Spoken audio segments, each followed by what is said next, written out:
Afinal, quem é que cria a cultura organizacional das empresas? Eu sei que essa é a dúvida de muita gente, então se essa também é a sua dúvida, vem comigo que nesse vídeo eu vou te explicar tudo. Eu sou Carol Cabral Valente, consultora, professora e gestora de RH e te ensino como ser uma expert em RH com muito conteúdo prático. Eu também ajudo empresas a implantarem o setor de RH do absoluto zero. Então, se esse é um tema que você tem interesse, se você quer saber mais sobre isso, já se inscreve aqui no YouTube e me segue também lá no Instagram para receber muitos outros conteúdos com essa temática. Bom, sempre que eu vou atender uma empresa, a empresa me pergunta: Carol, eu quero criar a cultura organizacional da minha empresa. Você pode criar essa cultura? E às vezes a empresa já tem muito tempo de mercado, às vezes a empresa tem 2 anos, que seja 2 anos, 5 anos, 30 anos.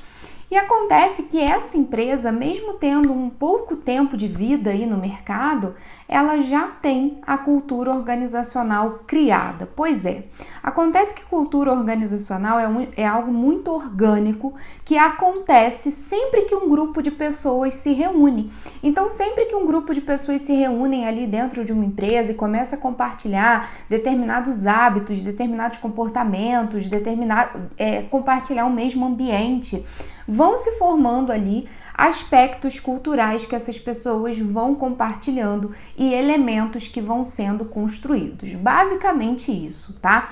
Então, se a empresa intervir ou não, a cultura organizacional dessa empresa vai ser construída. Então, se você é um dono de empresa que está aí começando agora o seu negócio, você precisa saber que se você fizer um plano de ação, se você começar a trabalhar a cultura desde o início, você vai ter uma cultura mais alinhada com a sua expectativa e mais dentro ali do que você busca. Agora, se você ignorar totalmente essa área de gestão de pessoas, achar que o RH não é algo importante nesse momento, que você tem outras coisas para priorizar, que é o que acontece com muitos donos de empresa, o que vai acontecer é que essa cultura vai ser formada, só que sem uma intervenção, sem ali um plano de ação e sem até mesmo ali a participação direta dos donos dessa empresa, tá?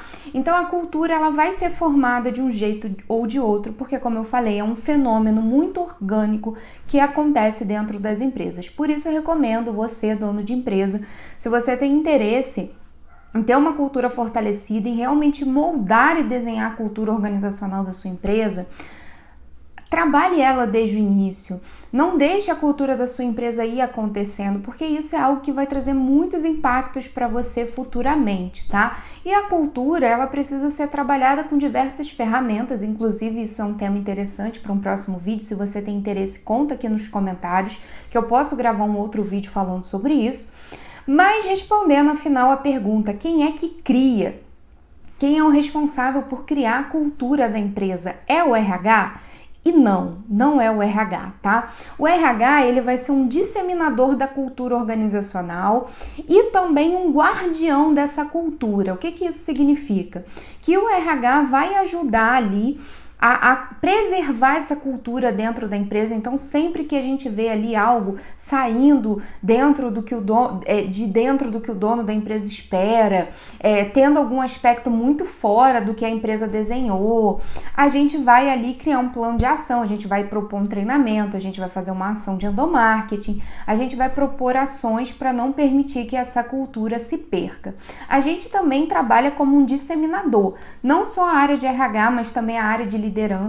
A área de liderança é aí uma área primordial para empresas que querem ter cultura organizacional fortalecida, porque a liderança ela é um disseminador da cultura organizacional, ou seja, é ela que vai transmitir os valores daquela cultura, os aspectos daquela cultura e até mesmo acompanhar os colaboradores, como que eles estão ali reagindo diante da cultura daquela empresa.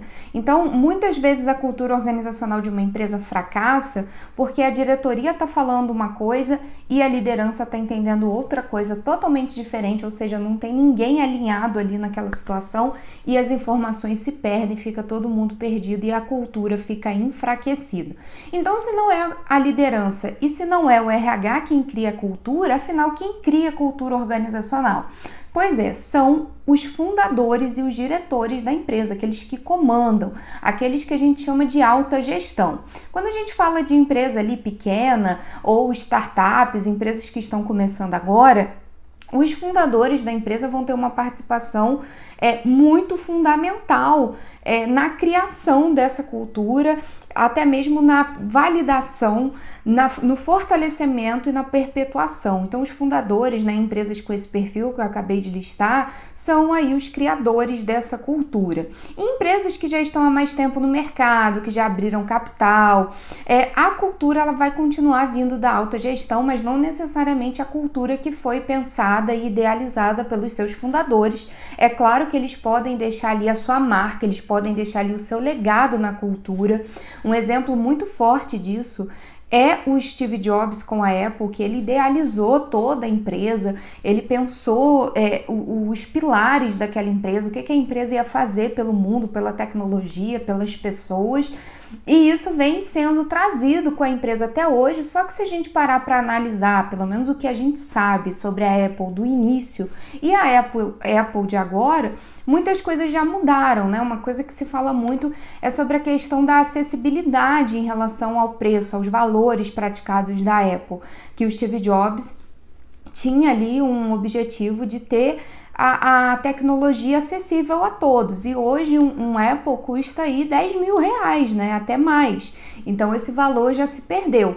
Então o fundador da empresa ele pode ali trazer sim alguns pilares, mas quanto mais antiga essa empresa for, pode ser sim que esses pilares da cultura organizacional vá se perdendo. De qualquer forma, você precisa ter em mente que quem vai criar a cultura organizacional não é o RH e não são os gestores, mas que o responsável por criar essa cultura é a alta gestão. Se a alta gestão não criar, fique tranquilo, essa cultura vai ser criada, talvez não do jeito que você gostaria, não com os aspectos que você gostaria de ter, mas ela vai acontecer de qualquer jeito. É mais interessante que os fundadores aí participem e desenhem essa cultura da forma como é esperada pela organização. Agora me conta, gostou desse vídeo? Quer saber mais sobre esse assunto? Se inscreve aqui no canal e me segue também lá no Instagram para receber mais conteúdo como esse.